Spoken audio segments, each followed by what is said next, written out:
Hi ladies and gentlemen, and welcome back to Share Your Grin. Today is a very, very special day because we're going to be talking about one of my favorite shows. It's always delivered. It's so incredibly fun. And also, I do want to let you guys know some things before we even get into it, but today we're going to be talking about DanMachi kind of as a whole, but more or less season 3, I believe, is the one I just finished watching. And yes, it's been out for a little while. I kind of like take my time, like make sure it's all finished, and I can just enjoy it. Alright, but anyway, also, I'm one of those people who have like the ever-growing anime list that just keeps getting more and more and more. Alright, still haven't watched Demon Slayer, get off me. Alright. Before we get into it, I do want to say right at the top here, everything to some extent is subject to change. DanMachi, or Is It Wrong to Pick Up Girls in a Dungeon, season 4 is greenlit. So we are going to be getting another season, which, oh my god, man, it was such a baffling thing, because DanMachi was one of those animes that had a really strong start. Like, its first season was so good. People loved the shit out of it. People memed it. People watched the hell out of it. Everybody enjoyed the hell out of it. And then there was no sequel, and it ended like there should be a sequel. So it was just like, wait. Why are you letting this go? Like, why are you letting this go? Like, this is a show that is very obviously monetizable. All these things. It sold really well. Why aren't you making another season? I don't know what the answer is to that question, or what, if it was just like timing, or they wanted to do other animes, or what, if there was like publishing weirdness with the manga. Maybe the manga needed to get ahead of the anime so there was content to actually make of it. But I digress.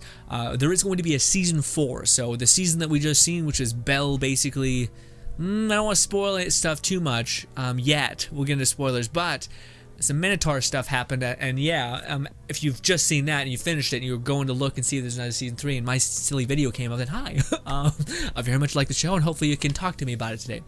But yes, season 4, it was greenlit on April 28th of 2021. So the studio that makes the anime has greenlit another season, which is a season 4, and it will be coming out in 2022. 2022, yeah, so next year. So 2021 right now, next year it'll come out at some point. Does it say specifically? No, it just says next year at some point. People were speculating that it might come out this year, late this year, but I don't know, I don't really see, it could, but I don't know. I feel like it's probably better to just say next year it's gonna happen and all that stuff, which is a year gap in between its release. It's a year gap. Makes sense. Give them time to work on it. Now, for those guys who are utterly lost, why myself as well as so many other people are absolutely in love with the show, and well, I'm glad you asked. This is the part of the video where I'm gonna try to tell you guys about it and sell it to you guys if you haven't watched the next couple seasons, or if you maybe even haven't watched the show yet. I'm not going to do a great job because I'm terrible at stuff like this, because I just like what I like, but I digress.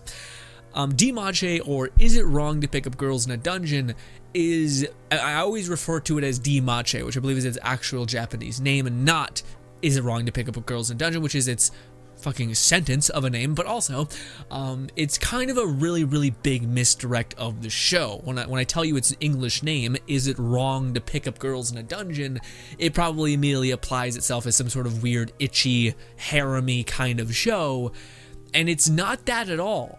Well, at least not that right now at the start. We're 3 seasons in, and there's like 2, maybe 3 people who are even in the realm of maybe being that way.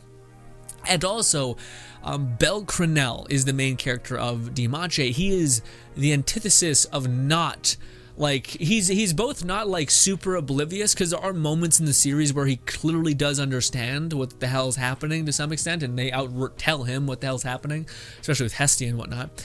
But I don't know, he to me is just like a very charming main protagonist. Incredibly charming, and maybe it's because it's the sense of like the idea of him wanting to be a hero, and it's such a noble pursuit, and the fact that he is like how do I put it, but he's fragile, but yet he keeps walking into an ass beating, and that's like the whole antithesis of the show, by the way. The show is very much more about the idea of growth, and the idea of passion facilitating growth in a massive way. So learning incredibly quicker because you're truly interested in something, or being so filled with the need to change that you change overnight almost because you need to do it. It's not like you can sit there and think, oh, well, maybe I should become this kind of person. Like there's examples of a person finding out that they're going to be a mother or a husband, or sorry, or a father, and then they immediately turn their life around, and they're no more partying, no more nothing. They're just like, no, I don't want to fuck this up.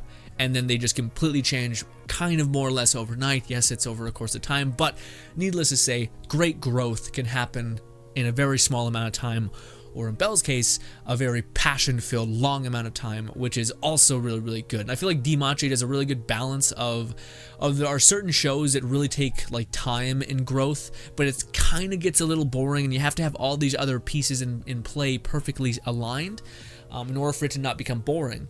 Whereas DanMachi, in my opinion, does a really, really beautiful job about constantly making you feel like there's progress happening, and it feels really, really good. Although there are some problems with that where, like, again, there's moments where, like, Belle will be kicking ass and taking names and doing, like, crazy cool shit, like taking down a fucking giant monster, like, the size of a skyscraper, and then he meets a level 2, or, like, a level 4 or 3 character, and they just mop the floor with them, and you're like, oh, what? What the fuck? What's the scaling in this show? DanMachi is a story about growth, and it's specifically, and to me, I really, really like this show, and I will spoil one aspect. We're not going to get into deep spoilers, but we're going to get into one spoiler to me that made the whole show come undone and put it on a whole nother level for me. So first of all, DanMachi is like in a mythical world where gods came down to Earth and coexist with humans. All of them. Hermes, Aphrodite, all these people. Now, there's also this big badass dungeon in the center of this wonderful town. And this dungeon is essentially how people can level up and gain experience. It's very much kind of based on like a video game, except without a lot of gamey things. Like there's not a lot of like shield hero level UI in this show. It's kind of grounded in a way. Now, there are these familiars, or familia, whatever they call them in the show, and essentially it's like a guild. It's like a guild for each one of the goddesses or gods. That's the premise of the show, is you have to find a god, and then you become an adventurer, because then gods can essentially, they act as like the key to unlock your potential or growth. Yeah, they give you their blessing, and then you go into the dungeon, go on adventures, survive, whatever the hell it is, and then you gain strength and level up. And there's certain things like S rank. There's like abilities that you can attain based on what kind of trauma or what you're doing. So if you're doing a lot of running away, your stamina will increase in the dungeons. So that's essentially the whole idea. Is there's this dungeon, there's these gods and goddesses, and we're following a goddess and her first member of her familia, whatever it's called. But this goddess is kind of a goddess that's a background goddess that you've never heard about. It's Hestia. You've never heard about her. She's kind of a ditzy kind of god that no one respects. But this little kind of boy, it's kind of a beautiful story, because it's like these two people who everyone kind of threw away and discouraged and like didn't see the potential in, found each other, supported each other, and eventually throughout the series, and I think it's even the designer or the guy who's made the manga talks about how Belle will be the strongest character in Aurario, which is this town, this beautiful, beautiful town. Not only that, but you have all these other gods like Hermes coming in. You have Loki, and there's like Loki, and there's basically these heavy familias, like these guilds, basically like these guilds with these gods as their like managers, who are bad motherfucking gods, like bad bitch kind of gods, like real strong. It's not a very like, it's a very happy, upbeat growth kind of show, but it's done in an incredibly fun way, but also an incredibly badass way. Like the show does a great job about having fun, introducing the world, and then there being these moments of grandeur, which are brilliantly executed. And I'm mainly talking about season 1. So that's DanMachi. Now, one more thing. You're like, okay, there's this kid who wants to be a hero. Okay, well, what's his bonus? Well, he's this tiny little kid. His name is Belle, and he has this one thing that he finds in the dungeon at some point after he gets saved by a girl. The strongest girl in Aurario, let's say.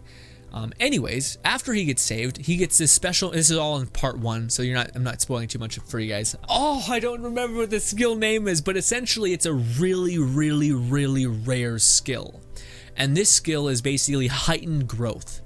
So as long as our main protagonist has a passion, has a something to strive for, he will grow incredibly quickly. They're like, okay, this is a clear plot convenience kind of thing. But they kind of wrap it up within like romance to some extent too. Romance is a weird way to phrase it. But his main purpose for getting stronger is the girl who saved him. So it's kind of an interesting premise in general. Like there's this badass woman who comes in, swoops him off his feet, more or less, saves him. And then he has this like burning passion to catch up to her. So that's the best way I can kind of sell the show. Boycotting one piece of information that I feel like takes it to a whole nother level. It's kind of like in the same way that in My Hero Academia, in the very first opening sentence of the show, the main character Deku says, "This is a story about how I became the #1 hero." So you're like, okay, fuck, let's see that. Okay, so regardless, this kid who's suffering, whose failure after failure is happening, but he keeps pushing through it. There is a light at the end of the tunnel. I cannot wait to see that light. So you have reassurance of greatness almost.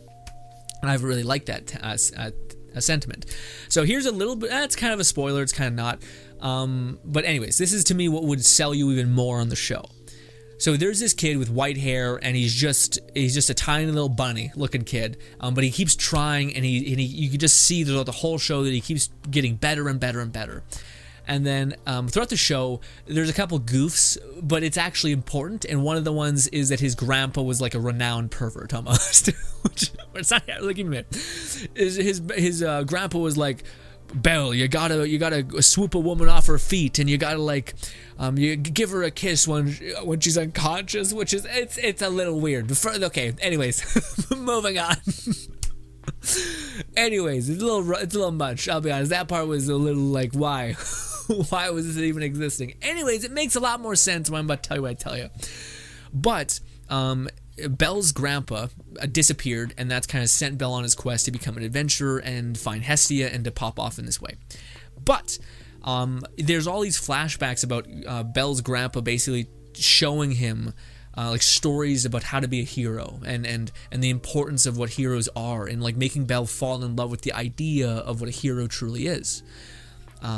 And kind of keeping the purity to some extent and the wonder of the world in Belle's eyes ignited. Now, one of the things that you find out at the very last episode of season 1 is something to me that kind of unlocks the whole story and makes it way cooler. But it is a spoiler to some extent, so maybe watch season 1 before you watch this. You probably won't, but it's fine. It's a series worth watching and binging. It's great. Season 2 and 3 we'll get into. Anyways, you find out that old man was, you guessed it, Zeus. Zeus. So this boy, our main protagonist, you finally find out that he is more or less, to some extent, whether that's adoption or actually blood, I think it's actual blood, Belle is the son of Zeus. And Hermes has basically taken him under his wing and is going to make him the hero that Zeus maybe failed to create. Although I don't think Zeus failed to create him at all. I think Zeus basically made him and was like, cool. But also, it kind of explains why Zeus is a pervert and kind of a freak. Anyways, if you know anything about Greek mythos, yikes. Anyways, to me, as soon as I heard this made the whole series like come alive, which is why it was so painful to find out that there wasn't going to be a season 2 for like years. But season 2 finally came out, and we'll talk about that in just a moment. But yeah, that to me was like, okay, now it takes a story from being like this story about this kid who wants to grow strong to the kid that has God, like the strongest God in existence, blood running through his veins. Not only that, but it like, oh, okay, this is the person who's quote unquote watching over you. Like, oh yeah, this makes it way cooler because it almost gives him like a godlike impact to some extent. And that's only further kind of enveloped in the coming seasons. So anyways, I want to talk about the next couple seasons, but by the way, that's my best sell on DanMachi. It's so worth watching. It's such the thing that I want to talk about is the contrast of season 1 to season 2 and 3. Now, the whole series is still 100% worth watching. It is very enjoyable. It to me, the tropes that they use of getting stronger and all those things don't ever falter, and it's very good the whole way through, in my opinion. But and this is where I have a little bit of criticisms. All by the way, most spoiler warning right here. I'm going to talk about whatever I want, so who knows where I'll go. But The one thing to me that bothers me quite a bit is I feel like in because there was such a long time between season 1 and 2, the designers or the anime manga people, whatever, the animators forgot why, or didn't analyze why season 1 was so loved and so enjoyed, in my opinion. Essentially, season 2 and season 3 has this exact same problem, but essentially you don't, like, there's never a moment to catch your breath and to enjoy the world or to understand the characters that you're introducing. Like, season 1 does this amazing thing where it introduces Lily, which is his like supporter, and it's like a really weird conflict of interest kind of emotions. Like, you're like, okay, you're kind of shitting on our person, but also you've been so mistreated, so it's kind of like, yeah, I get it, but it's not okay that you're coming after our boy, our main character. They found a way to make Belle even more enjoyable as a character, but also to make her even more enjoyable as a character and kind of like redeem herself to some extent. And there were these moments where he finally meets his blacksmith friend, and they become like good friends, and he builds stuff for them, and there's like this camaraderie around all of it. And I'm like, this is so nice. And then they introduce, like, okay, here's a defining moment for Belle. Here's this moment where he fights this Manator. We're all still on season 1, by the way. And then there was this cute moment where after he did that big feat, there was this moment where he took Hestia on a date, basically, running around town, but they made it fun because Hestia ended up talking to her, like, goddess friends, and they all wanted to know why Hestia, the kind of misfit god or whatever, how she found a man or something, or who is this person that stole her heart, who's this human, and they find Belle, and they all start chasing after him, cougars and all. Anyways, and yeah, it's just an incredibly fun and interesting story. And the way that it kind of did that was wonderful. And then there's season 2. And season 2, to me at least, feels like it is just a barrage. It is just like, oh, it's like literally a checklist of like, okay, we need to hit this. Okay, fuck all that other stuff. What the fuck, man? all that other stuff was exactly what people want, and it breaks my heart because I watched, and you guys should absolutely go watch as well. There's plenty of channels on YouTube who actually cover DanMachi, the manga, in contrast to the TV show itself, and they kind of help fill in the gaps in between them. I believe it's called Annie News is the person who I watch, cover DanMachi quite a bit. But there's the moments that kind of make the like things important. Like in DanMachi season 2, they kind of just introduce characters and then that's it. Like, there's no understanding of why they're doing what they're doing, why they fucking matter. There's no growth for these side characters, and it's stupid. It's just really stupid and lazy. And instead, it's like, what if we just squeeze like 6 more shots of the bad guy being bad? And it's like, what the fuck? No, I want to hear about there. For instance, there's this scene in season 2 specifically. Wells Krozos, his blacksmithing friend, he actually goes up and talks to his goddess, his like red-haired forge goddess, whatever her name is. I forget her name is.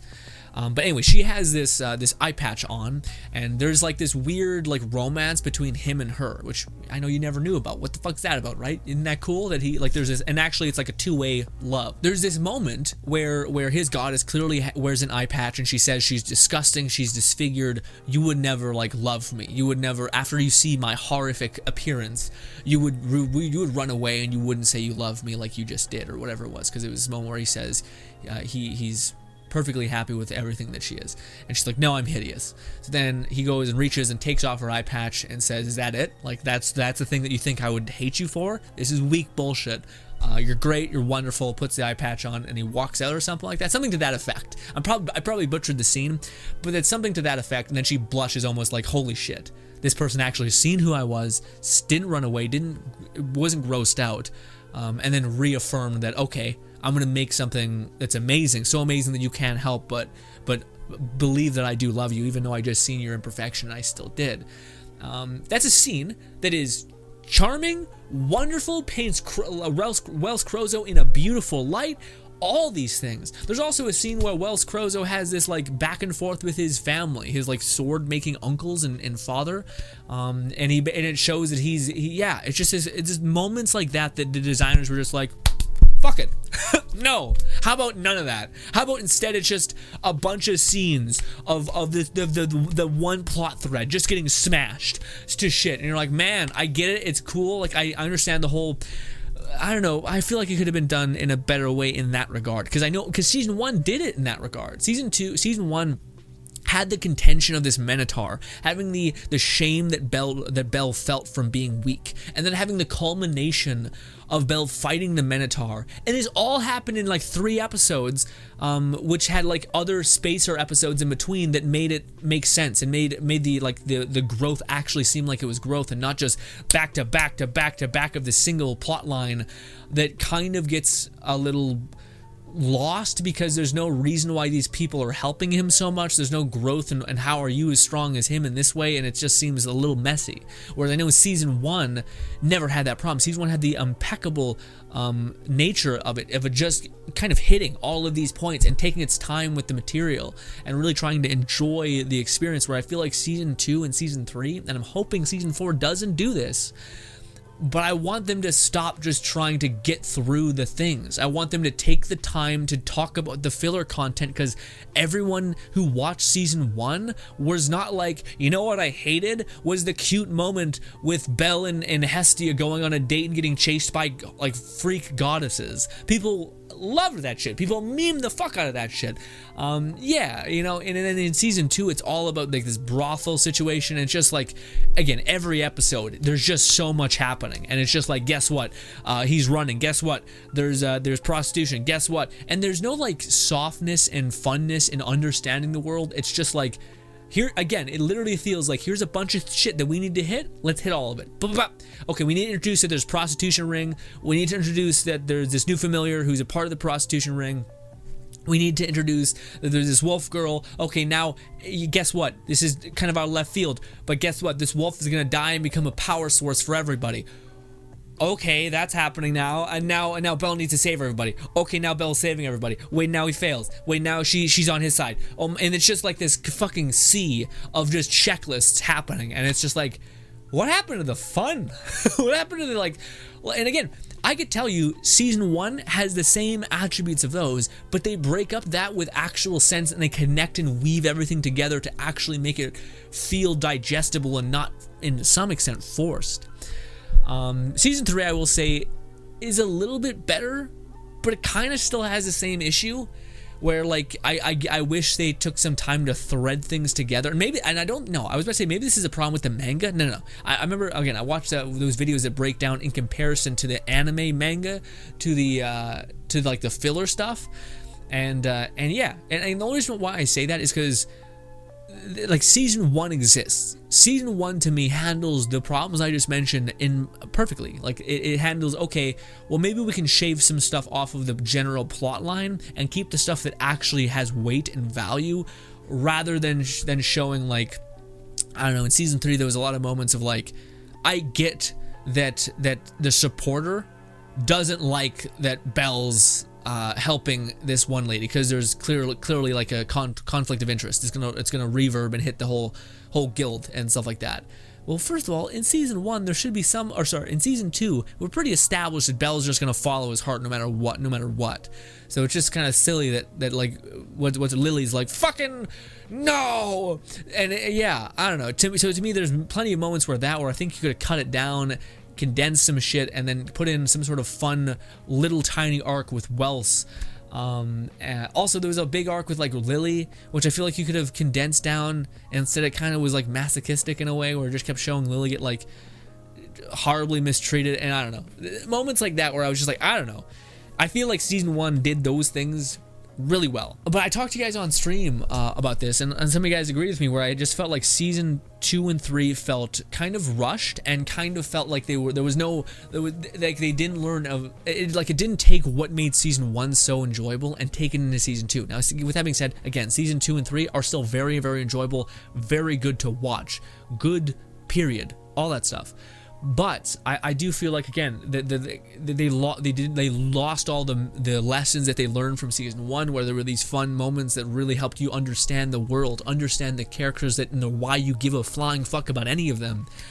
And then there was that oh my god, man, this is just a really side tangent, but then they made I never thought, because I watched season 1 of DanMachi and thought, what a fucking banger, what an amazing show. And then I was like, I just want more of this world. And then they made the series about Ainz, Valen, what's her name? And I was just like, I have never been so wrong in my life about how I don't give a fuck about any of these characters. Their tropes are not fun and enjoyable. I hated that series so much, and I love DanMachi, so the fact that I hated its spin-off with Ainz, or Eyes, whatever her name is, it was just, oh man, I'm still shocked. But that's kind of like, there's still some reverb of that series in the future series, or in season 1 and 2, where I'm like, wait, where's the fun? Where's the like introducing characters? Like, again, that scene with Wells Krozos, and he's like his red-haired goddess. Why was, out of all the shit that you kept in the show, that taken out? It's a moment to like develop a character, add value, and understand that there's a side plot point, and it's not just about Belle fighting random shit and like getting himself into trouble and then having to hold the burden atop his shoulders and having Hermes be like, I'm doing all of it. like fuck. And it sucks because I think the manga doesn't have any of these issues. The manga takes its time to be like, okay, now that that's happening, let's these are still people. These are still my characters that I love. So here's some fun stuff that they're doing.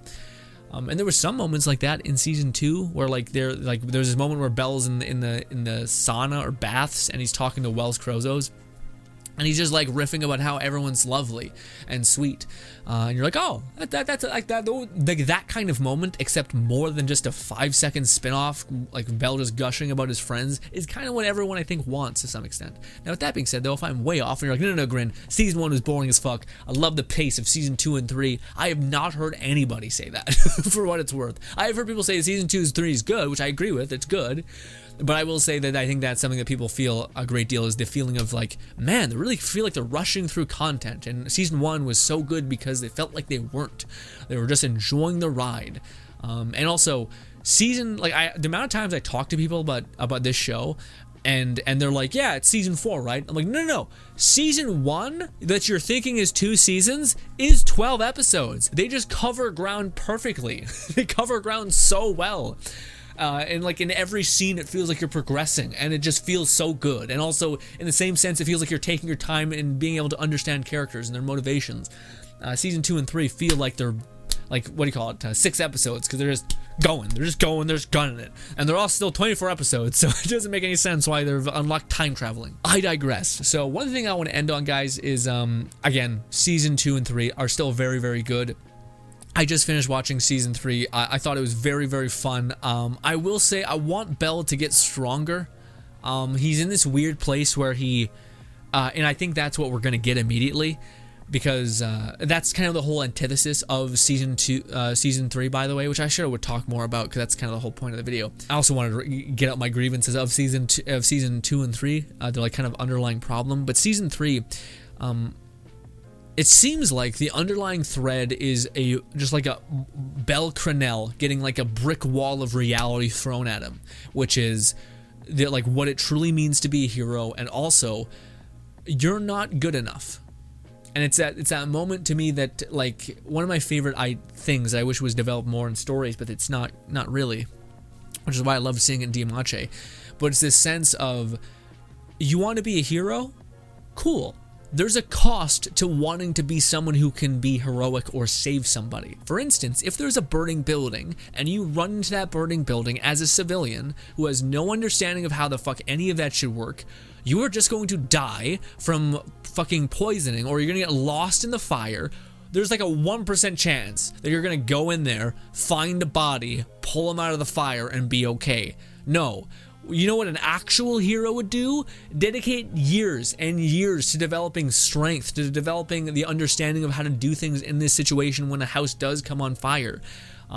Listening, being calm under pressure, developing what essentially firefighters take a good long time to develop. Yeah, because what ends up happening is you go into that burning building, you fucking faint or whatever, and now this guy who actually chose to work hard, to choose to be a hero and to actually put in effort to be that, now has to drag 2 bodies out, because he has to take your delusional ass out with the person that needs saving from the beginning. So to me, that's this season 3 was exactly that. It was Belle being like, hey, you want to be a hero? That's cute. You're not strong enough. You're not strong enough to save the people you want. You're not strong. Are you strong enough to handle what is the reality of being a hero? Which in that instance, it's being able to go through fire and dedicating every moment that you have to understanding how to best handle the situation at hand. I.e., if you're a cop, if you're a soldier, whatever the hell you might want to be, or if you're a firefighter or whatever, maybe you're a nurse or a medic person, whatever it may be. All those people, the reality of being an actual hero in the real world is it takes a monstrous amount of effort and a crazy amount of time, and almost you're more or less never thanked for all of that investment and all of that pain and suffering that you had to go through. So to me, that was, again, like I said, season 3, where Belle's kind of forced with the realization of, okay, are you ready to be a monster in these people's eyes? Do you truly know what you want to do? Do you know what the actual price of being a hero is? Secondly, you don't have enough strength to oppose the other forces in the world. So you can't do anything. Like, if one of these people, which is like the whole Loki familia, if any of them wanted to go through you, to hurt, or to kill, or to enact their will, you don't have efficient strength to stop them. So therefore, you can't. So for me, there's this, like, that's the whole series. And then it's the antithesis is the Manator at the very end. We're in spoiler territory. I'm sure you guys know that at this point. But the Manator at the very end of the series flattens Belle like trash. And there's these cool moments where if you actually go back and watch those, like, manga versus anime, and it kind of really goes into what's happening in the manga at the very last part of the season 3, it goes and talks about how Belle is like, he ends up crying his eyes out on his secretary or whatever her name is, her lap, because Belle truly wanted to win and he failed. And there's this moment of, like, absolute failure, of, like, when you try again, and then you fail. And it's not like the same as when you try something and then you fail. It's like when you try your hardest to win and your best effort was not good enough. So then either you crumble, you change your thing, or you try even harder. And again, that to me is the ending of season 3, is Belle looking no longer at Ain's what's her name, but instead he's looking at the tower. And basically Belle is now on his path of, okay, now I know I need to get stronger, not even outside of the Sword Princess or whatever her name is. I'm not trying to pull a Hestia, I just bad with names.